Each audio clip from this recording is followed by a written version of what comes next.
नमस्कार, स्वागत है आपका और आप देख रहे हैं अपना YouTube चैनल रीमेक एडुपाथ।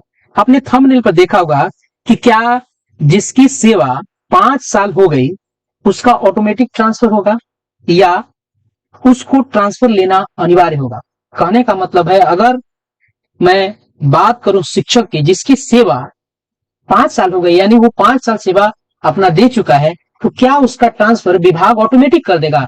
क्या स्वयं से विभाग उसका ट्रांसफर कर देगा या उस शिक्षक को अनिवार्य रूप से अपना ट्रांसफर लेना होगा?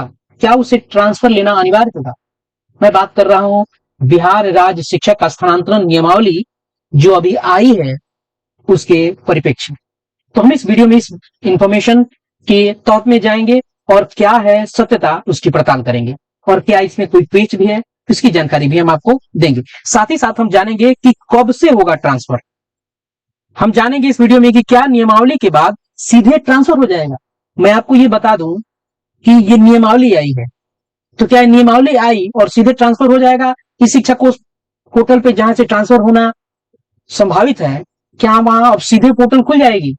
कैसा है, हम यह जानेंगे कि क्या कोई ट्रांसफर के लिए एसओपी भी आएगा, कब से और कौन कौन कर सकता है आवेदन ट्रांसफर के लिए।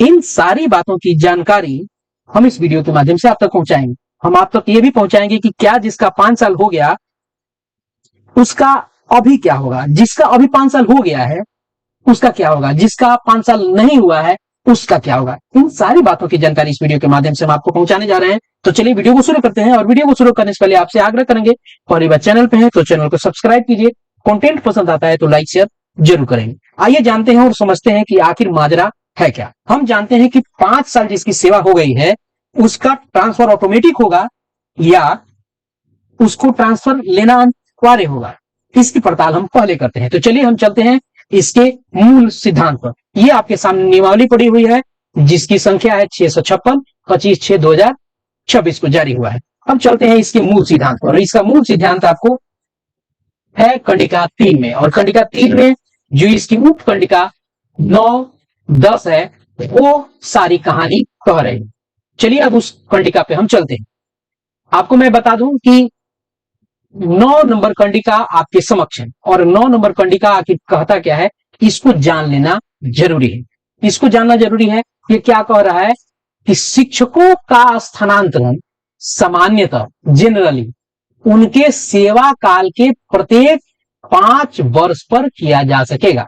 यानी कहा जा रहा है कि जिसकी सेवा 5 वर्ष हो गई है उसको ट्रांसफर मिलेगा। यानी सामान्यतः जनरली, अनिवार्य रूप से नहीं, अनिवार्य रूप से यहां इसको अनिवार्य नहीं बनाया गया। यहां कहा गया है कि जिसकी सेवा 5 साल हो जा रही है उसको ट्रांसफर मिलेगा, यानी वो लाइबल हो जाएगा ट्रांसफर लेने के लिए। अब क्या जिसकी सेवा 5 साल हो गई है अब क्या उसको ऑटोमेटिक ट्रांसफर हो जाएगा? अब जरा इसकी पड़ताल करते हैं और चलते हैं बिंदु नंबर 10 पे, और सारी कहानी यही है। यहां कहा गया है कि शिक्षकों के स्थानांतरण पर विभाग द्वारा निर्धारित न्यूनतम सेवा अवधि पूर्ण होने के उपरांत, अब चलते हैं ये न्यूनतम सेवा क्या है, न्यूनतम सेवा अवधि क्या है। ये न्यूनतम सेवा अवधि है 5 वर्ष, जो कंडिका 9 में बताई गई कि जिसकी सेवा 5 वर्ष हो जा रहा है वो ट्रांसफर के लिए लाइबल हो जाता है। तो यहां न्यूनतम सेवा अवधि बता दी गई कि 5 वर्ष। तो जो न्यूनतम सेवा अवधि पूर्ण कर लेता है, यानी उसके उपरांत, न्यूनतम सेवा अवधि पूर्ण करने के उपरांत विचार किया जा सकेगा। ध्यान रखिएगा यहां विचार की बात हो रही है, ऐसा नहीं है कि अनिवार्य की बात की जा रही है। और भी आगे चीजें स्पष्ट हो जाएगी क्योंकि स्वतः और अनिवार्य की और भी बात आ रही है। आगे है एक वर्ड जोड़ा गया है तथापि। तथापि ऐसा स्थानांतरण स्वतः यानी न्यूनतम सेवा अवधि पूर्ण करने के बाद ऐसा स्थानांतरण स्वतः यानी ऑटोमेटिक या अनिवार्य नहीं होगा। अब सबसे बड़ी बात है इस तथापि में बहुत सारी कहानी अटकी हुई है। तो पहले हम समझते हैं कि तथापि का अर्थ आखिर होता क्या है। तथापि का अर्थ होता है फिर भी। फिर भी तथापि का अर्थ होता है तो भी। तथापि का अर्थ है ऐसा होने पर अभी।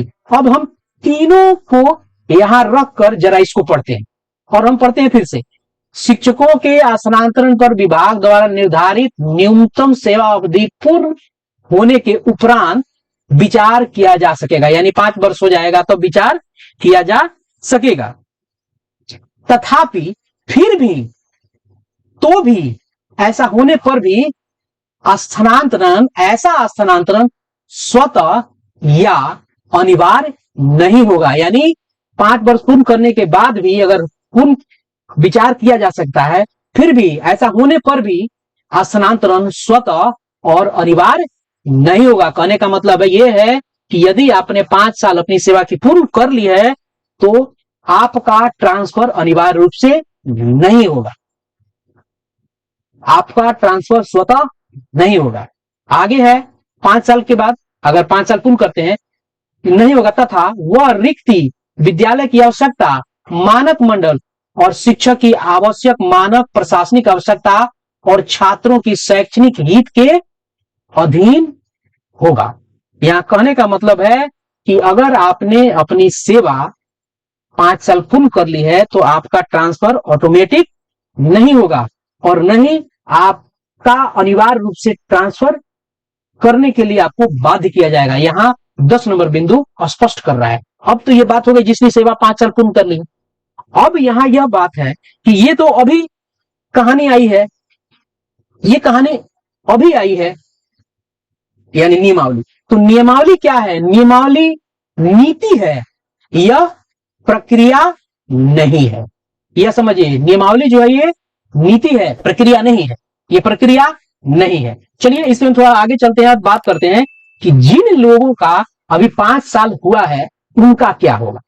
तो जैसे मैंने बताया कि नियमावली आई है और नियमावली के आते ही ट्रांसफर शुरू नहीं होगा। तो कब शुरू होगा उसमें भी हम थोड़ी देर में आपसे बात करते हैं। पहले ये जानते हैं कि जिन लोगों का 5 साल पूरा अभी हुआ है उनका क्या होगा, लेकिन जिनका 5 साल पूर्ण नहीं हुआ तो उनके लिए क्या रास्ते हैं। उनके लिए रास्ते हैं पारस्परिक स्थानांतरण का, जिसका जिक्र आपको बिंदु नंबर 11 में किया गया है। बिंदु नंबर 11 में किया गया है कि पारस्परिक स्थानांतरण तभी अनुमान्य होगा, उसके लिए कुछ आपको ये 7 मानक तय किए गए हैं, इस मानक के आधार पे होगा। हम इस पे वीडियो में बात नहीं करेंगे, हम बस आपको बता दें कि जिसका 5 साल पूर्ण नहीं हुआ उसका क्या होगा। अब बात करते हैं कि जिसका 5 साल अभी पूर्ण हुआ है उसका क्या होगा। क्या अब सीधे, अब नियमावली आ गई, अब सीधे पोर्टल खुल जाएगा और ट्रांसफर के लिए आवेदन लिए जाने लगेंगे? नहीं, ऐसा नहीं होगा, क्योंकि जैसे मैंने बताया कि ये नियमावली जो है ये नीति है।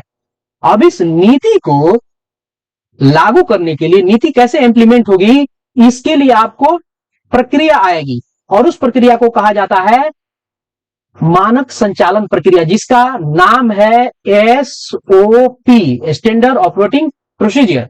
तो क्या इस कंडीशन में भी आएगी? तो आइए इसकी पड़ताल करते हैं और जानते हैं कि क्या अभी SOP भी इसके लिए आना है। तो जी हाँ, इसके लिए SOP आएगा। कौन कह रहा है? क्या मेरी मनगढ़ंत बात है? नहीं, बिल्कुल मनगढ़ंत बात नहीं है।